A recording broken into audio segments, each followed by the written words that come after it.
The Mario Galaxy movie has now officially made its way into theaters, and with that, it is time for us to go into full spoilers. So that's exactly what I'll be doing here for you guys, is giving you my spoiler review for the Super Mario Galaxy movie, dive into some of my favorite Easter egg references, what I thought were the biggest highlights, the biggest lowlights, and maybe what Illumination and Nintendo need to change up for Super Mario 3, along with what will that be about? Because we got 2 post-credit scenes to speculate on. So please, don't just let this Mario bro be the only one yapping. Tell me your opinion on the Mario Galaxy movie, because I'll be honest with you, it's looking pretty bleak out there. Would love to know either way, but alright, let's just go ahead and begin off. So I already mentioned, I really liked that first Mario movie. I thought they did a good job, I had a good time with it, and I will be of the case that I still think that movie is better than Mario Galaxy. Sure, there might be visually cooler moments in Mario Galaxy, but dude, that story was a paper thin, and it really was feeling like the movie was just scene after scene so we can set up a reference and Easter egg and leave behind a lot of substance that this movie could have had. Not all doom and gloom though, so let's begin with the beginning of the movie, right? We open up on Rosalina, and she is the mother of the Lumas, as accurate to the games, and I did like that aspect, the way Rosalina is this protective mother, and the Lumas are her little babies, and she's reading them bedtime stories and also telling them, come on, get some good night's sleep. I thought it was cute and cheeky for what they were going for, and even the fight scene with her and Bowser Jr., whose design is ripped straight out of Mario Galaxy, Mega Legs, one of the first bosses you encounter, so it's cool, like it's literally the first obstacle in the movie. And that's like what I have no problem with in this. I like all the references and pulling in from Mario Galaxy. I wish it was just more than pulling in references, and instead it was more story stuff. Because yeah, that fight scene was cool, and the way she protected the Lumas was awesome, but she gets captured, sent away, and then we immediately are taken to the Mario Brothers and what they've been up to. I think them being the protectors of the Mushroom Kingdom, or kind of like these guys that if there's any trouble in any of the locations, they're like, hey, Mario Brothers, come and go. Seeing them on the dirt bikes and then coming in with their superpowers and having the power-ups ready, like, yes, awesome. And it was even complemented nicely, like once they go in and start investigating, you can see the score and music blending in with classic Mario themes. That's a much better inclusion than throwing in pop songs and whatnot. The themes and scores were handled way better this time around. That is a benefit. But we get to them finding Yoshi, which was the post-credit scene of the last movie, which, you know, a lot of questions up in the air, because that Yoshi egg was in New Donk City, in Mario and Luigi's Brooklyn. And this is the first sign where I was like, oh, this is gonna be rushed and just put together, because it felt like the movie was like, dang, the egg is in Brooklyn, but we want the Mario Brothers to find it in the Mushroom World.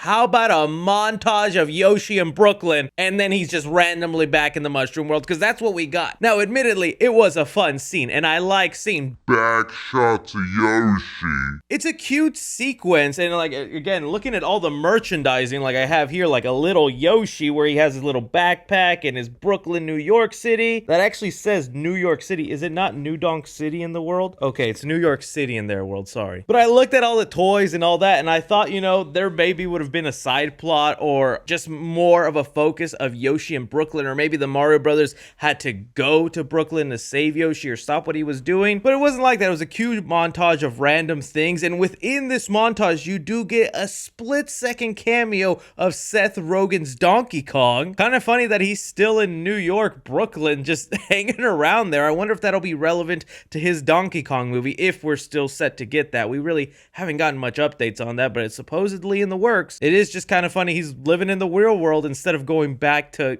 Donkey Kong Land. But yeah, but that montage just felt like something they needed to spit out there to then explain why he's now in the Mushroom Kingdom and found here. Okay, whatever. They put that together, fine. It was still a cute little sequence. Then he just starts becoming part of the gang. And Yoshi really doesn't have much of an impact from there. He's just kind of like a fun new character. And I didn't hate that. I thought Yoshi was enjoyable. All his little faces, sound effects. I mentioned, you know, I love that Donald Glover's the voice of him, although you couldn't really tell. Overall, he just felt like a nice mascot for the movie as a whole. Here, though, then, is where Mario and Luigi go back to their home in the Mushroom Kingdom. They're getting changed because they're all sandstormy and dirty, and they're getting ready for Princess Peach's birthday party, which this is honestly the only character development that they kind of give Mario, and it's not even really his development, it's just the affection he feels for Peach, which I do think was cute and kind of surprising, because if you know Nintendo, they were super protective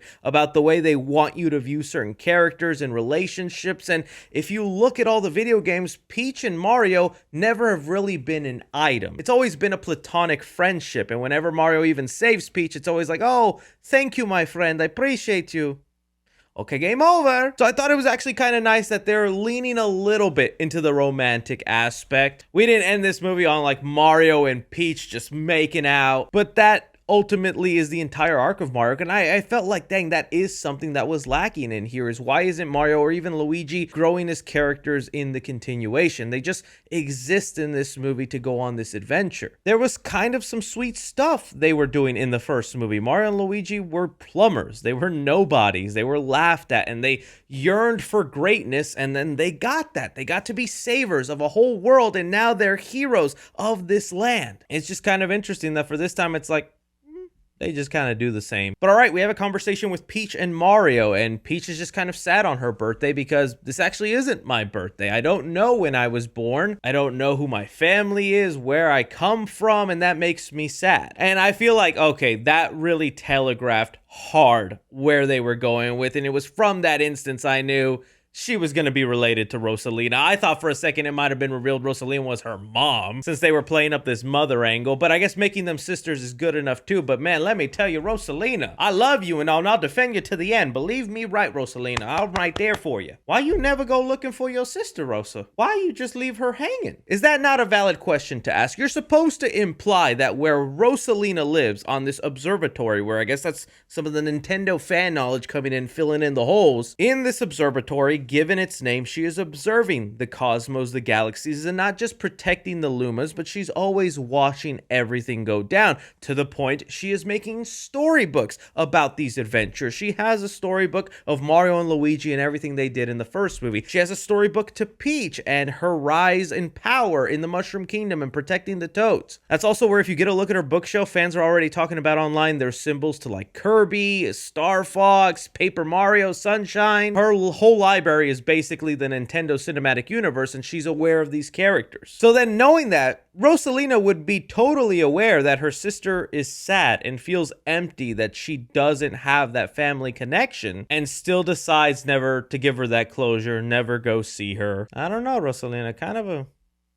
a bad mood, if I say so myself. But okay, this is then where Illumistar comes into the Mushroom Kingdom and informs Peach and drops the F-bomb. Yeah, I hopefully I don't get in trouble, but this is the only part I'm gonna show you just because I heard it in the theater also and flinched, and I'm glad other people heard it too. There is a Luma that approaches Peach and is tired, exhausted, and says, "Oh, I finally found you," but if you listen to it, Princess Peach, I finally found you. Hey. Okay, Illumination. They might have done it on purpose. They're the same studio that got away with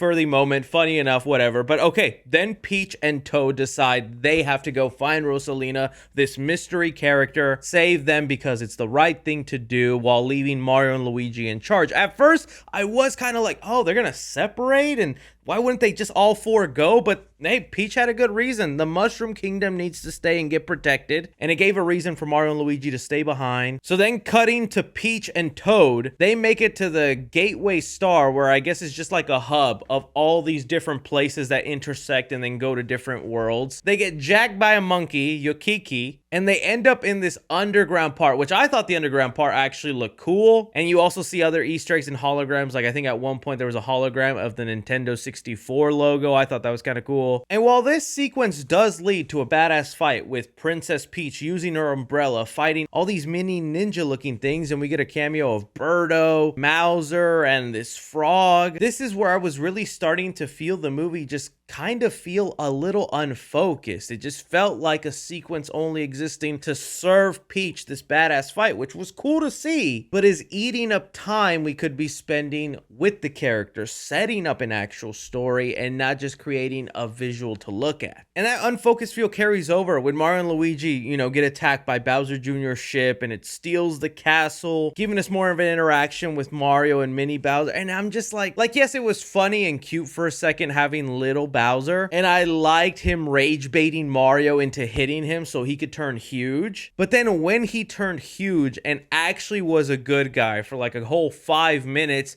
it just completely fell out of place. They were so clearly telegraphing that Bowser is not good. He's only faking it and just doing and saying what he can to get freed. It was honestly surprising that once he got all that, he just decided, nah, you know what, I am good. And I'm gonna sacrifice and volunteer myself for more prison time for the sake of Mario and Luigi, which was another wasted character. They made such a big deal in that like Nintendo Direct of the new voice cast for certain Mario characters, and one of them was for the Queen Bee, which yes, is a Galaxy villain in the video games, but even that whole Queen Bee and moment in there felt so irrelevant in the grand scheme of the story. Like Bowser gets imprisoned for a whole 2 minutes before he gets saved, and I'm just like, what are we doing? This movie has no focus. At least the first movie, it felt like it had a focus and things were happening, like we have to do this to get to this and this will happen, so we got to do this. This one, it just like all over the place, random things are occurring just because. So much rambling, I know. So let's get into some of the exciting stuff. Eventually we have Toad and Peach encounter Star Fox, aka Fox McCloud, because they need a pilot to get to this certain planet. And Fox McCloud, again, I kind of really wish they actually would have hid that in the marketing, because let me tell you, jaw would have been on the ground, especially with how much screen time Fox McCloud has. Fans have been quick to point out Fox McCloud might actually have more screen time than Rosalina in a Mario Galaxy movie, and how wild is that? And Glenn Powell voiced him fine, and I like how they had an anime sequence explaining his origin story. So he is from a different world, but through a multiversal rift, he got put into the Mushroom Kingdom and he's just hanging out here until he can figure out a way back. Anime sequence, cool. Explanation, all right. In the end, it felt forced to just be like, I'm a Nintendo character, I'm gonna show up in a Nintendo movie, all right? And they didn't even stop there. The amount of times they were telling him, do a barrel roll, because that's one of the things that's thrown at your face a lot in the games, and fans have always quoted with Star Fox. It doesn't help with the complaints of the whole movie is just Easter egg and references. I'm honestly thinking this was not to set up a Super Smash Bros. Movie. Yes, we have another character and some things that happen that you're like, oh no, Chris, that means Smash Bros. Is coming. I'm thinking no, this was to just probably set up the video game that's rumored for Star Fox. That's probably only why he's in here, is to set that up. I don't even think he's getting a spin-off movie or something like that. Don't get your hopes up. The minute they showed his world is more anime based, it let me know, okay, yeah, then he's not getting a spin-off movie, because then that's the style you were saying you would want to commit to. And he only looks that way because he's in the Mushroom Kingdom world. They're not releasing in theaters an anime style Star Fox movie. As awesome and badass as that was, we would go see it, but it would not make Mario Galaxy money. When focusing a little bit on the relationship of Bowser Jr. and Bowser, again, this was another situation where they had some character development, some growth they could have had, something slightly deeper than just the Peach and Rosalina stuff, but it feels a little bit like a missed opportunity, because if we actually bought into Bowser actually being rehabilitated, a good guy, I think it would have been interesting to see his bad parenting rubbed off on Bowser Jr. and everything he's accomplished and done and all the evil he's doing. There could have been something there. I was even more shocked they never even referenced or got us into like, who's the mom? That's also been a secret in the video games. We don't really have a mom for Bowser Jr. or how that happened. All we know is he was just supposed to be in boarding school this whole time, but he got expelled. Honestly, a throwaway explanation line. And the flashback scene of like young Bowser Jr. with the little sock puppets, that was adorable and sweet. But again, it feels like that relationship never lived up to its full potential. Eventually, though, our heroes end up on this Bowser Jr. planet, which I hate to say it, it just feels like more commercialized mesmerizing because I'm like, okay, with the theme parks, they got a Universal and they got a Mario Land. They have a Donkey Kong Land. Bowser Land is now the next thing, and within the next 10 years, you will see it happen. There's no secret that thing had a ton of roller coasters, rides, and it was a theme park. It's because Bowser Land is something they probably want to do, and I hate that feeling. You could have actually have done something cool with the planet, but it just feels like a setup and excuse so that you can then make this actual park happen. And it's stuff that really weighs down the Mario Galaxy movie, man. And I'm saying that with like a freaking $50 popcorn bucket on my desk. I'm the problem. I get it. But you can be the solution, Nintendo. So on the journey to the Bowser planet,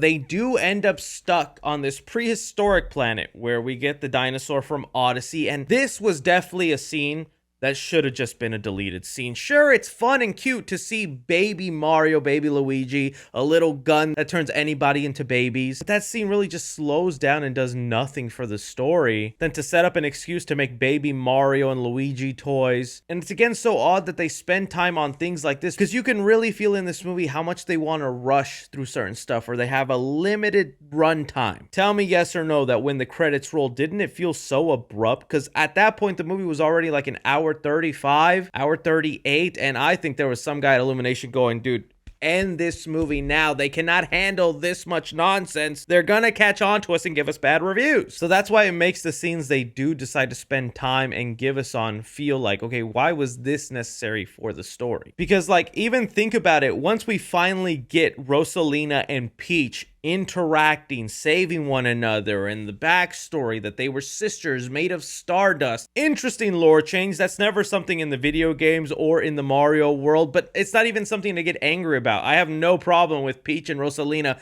being sisters, sure. But is that a better route to go down than doing Rosalina's storybook from Mario Galaxy? Was all of this a better route than maybe just telling a focused Mario Galaxy movie? Because they're supposed to be the emotional hook, and you don't really get a closure time with that. You just get them being saved in the Mushroom Kingdom, rebuild the castle, roll the credits. I will give them at least props for not spoiling too much of the final battle, because a lot of that was pretty cool. Seeing father and son, Bowser and Bowser Jr., fighting off Mario and Luigi. I like the scene where Luigi walks in with all the power-ups, all slow-mo and cool. All that was awesome, and even Bowser turning into Dry Bowser from the games. Like, okay, wow. I really wonder if they're gonna keep him like that, or if in the next movie they'll just give him a green one-up mushroom and he'll just have a life and come back. But it's a cool scene, but it starts to feel like the movie has just jumped the shark at that point, and then all this randomness is happening to the point I didn't even know a red power star-up was a thing. It's such an obscure, out there power-up. Mario's overalls turning red and black. I'm like, okay, I guess this is cool. Was this supposed to be like Mario turning gold Chaos Emerald moment from like Sonic 2? It's not hitting as hard as I would like, Nintendo. What did hit though is finally we got the only other surprise character other than Star Fox, Game & Watch. Freaking Luigi takes the Wonder Brush and is supposed to draw something to help them fight, and he comes out with Game & Watch. Okay, I guess. It's again feels more like just an Easter egg referencey moment, which again, I still contend not all the Easter egg reference things have to be bad things. Like, I was getting a huge kick out of whenever Peach and Mario had to go through the little fire level, and we see it on Bowser Jr.'s screen is like the 2D platformer. Awesome. I love that. That was cool. But that's all it feels like this movie just has to offer is little moments like that, man. And I'm just like, this was it. If the third movie is all like this again, I will not be able to enjoy them as much because I felt my steam running out. I felt my tiredness sitting in the chair, and I felt going, man, I really was just having a lot more fun with the last movie. Even that third final act with like the star power up, that was such a cool, fun moment, and the brothers fighting Bowser. Although the ante was upped and we had Dry Bowser and the cameo and the other different power-ups, the impactfulness of that scene just didn't hit. But okay, let's talk about the post-credit scenes and what they're setting up for the future, because It ain't gonna be a Smash Bros movie, guys. I thought it was. I really was. I was gonna bet money on it. This next Mario movie, I have no idea what you're planning, Nintendo, but it better be good. So the first post-credit scene is Fox McCloud and the Lumas, who have now imprisoned Bowser Jr. and Dry Bowser. They're stuck in a prison. They're trying to escape. They probably could. Again, for anyone wondering if Dry Bowser will stay that way, he could, but it just takes a one-up green mushroom probably to bring him back to normal. And Fox McCloud then just mentions that the Lumas help fix his warp drive, so now he can return to his universe, so he's not gonna be in this world anymore. And it ends with the return of the Psycho Luma star from the first movie. Cute. Okay, some people think this first post-credit scene is them going, all right, well that teases the Star Fox movie we're about to get. I'm gonna stop you right there. There ain't no Star Fox movie. Maybe it could now start in development with all the people that are hyping up and going, we like this character, he was a standout, let's do it.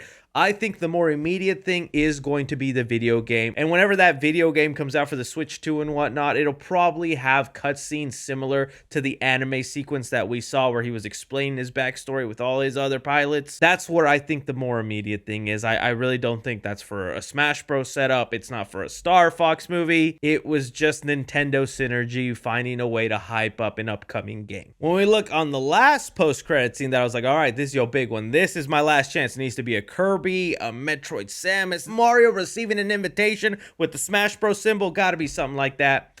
And okay, we go back to the Gateway Airport, Yokiki stealing more stuff, and then he gets punched in the face by Daisy. Revealing Daisy will now be one of the big characters for the third movie, which letting me know that's your big post-credit scene, that's your Yoshi egg moment. Smash Bros, it's just done, guys. It's not happening. But some interesting things to know with this. Okay, so for one, Daisy looking tanner. Daisy might be Mexican, y'all. Oh, them woke bros are gonna be pissed with that one. But Daisy, you could tell, was a little darker skinned. And as weird as some people are gonna be about that, I think it makes sense. In the end, Daisy was introduced as the princess of a desert land. So she's a character that would be in a place with just a ton of sun, constantly beaming down on her. Her having slightly darker skin, I don't think is crazy. Whether they decide to make her another Stardust princess that was made out of thin air and is a third sister to Rosalina and Peach, that's yet to be seen. But I think the ultimate purpose Daisy will be introduced is for two things. One, Luigi love interest, man. That's one thing that happened. Luigi also didn't have much to do arc-wise in this, or, you know, character-wise. But one thing he did mention to Mario is asking Peach, hey, you got a sister? And turns out she does, and you can see it. I think it's the funniest thing. I can't wait to find the footage of it. But when Luigi sees Rosalina is Peach's sister, he is a little too happy. He is excited because he's like, all right, Mario gets Peach, and I get this tall glass of water. And I'm like, oh, Luigi, you gonna get turned down hard, man. Don't get too excited. She's not gonna be into you, bro. But now we know it will happen with Daisy, because that's his usual romantic interest, or I should say how fans usually pair them up. And I think that will be kind of cool, you know, a movie more focused on Luigi, maybe trying to find love, becoming more of a hero of the story. I really liked how in the Illumination movies, they haven't made Luigi a loser, you know? That's how some people usually look at Luigi. He's the second brother, doesn't do much, he's just out there. But they've shown him respect, and even in moments he's sometimes slightly cooler than Mario, or just has like his own thing going on, but he doesn't really seem like the loser. Yes, he's more of a scaredy cat, but that's a personality trait of Luigi. They never paint him in this L way like it says on his hat. So that could be the route, is just giving him somebody to love on, right? Next is because Daisy has also been associated with her land being stolen by Wario. That's happened in the video games in one of her first appearances. Yeah, in Super Mario Land 2, Wario is responsible for Daisy being kidnapped. So I think maybe giving Bowser Jr. a bit of a break, or making them more side characters in the next one could be fine, and making something like a Wario, Waluigi, the villains of the movie, could be a fun way to go, but it really doesn't feel like the next huge big step after Mario Galaxy. That's now where I'm left wondering, what do you title the next movie? What is it even about? What video games do you pull from? You kind of already did a lot and too much in Mario Galaxy, your second movie, and it doesn't look like you're actually headed towards Smash Bros. I don't know if a movie just featuring Daisy and Wario is now as exciting as what you were building up once you showed off Star Fox and all these other things. I'm willing to be surprised and proven wrong. Like I said, I'm still on board for the Illumination, and I still like, at least visually, what they've done with the world, and they are for a fun watch. I'm not watching the movies completely bored. I was getting a little bit towards the end of Galaxy, and I think if the next movie just carries on that trend, well, then I will be bored a lot sooner through the movie, meaning a lot more of it I'll be sitting there kind of like, another reference and Easter egg. Cool. Anything else we got? This is definitely the tipping point. Hopefully Nintendo corrects some stuff and does something cool. They got to look at the feedback and take it into account, right? But we'll see. This is where I throw it off to you guys. What did you think of the movie as a whole? The post-credit scenes, the highs and lows. Again, you're allowed to love and like the movie. I don't think you should be offended if other people are picking it apart. But I mean, you gotta admit, this movie had a lot more potential than it lived up to. Anything, everything, be sure and like, subscribe, follow me on Twitter at 3C Films or on TikTok at 3C Films. But as always, I'm Chris. Take care.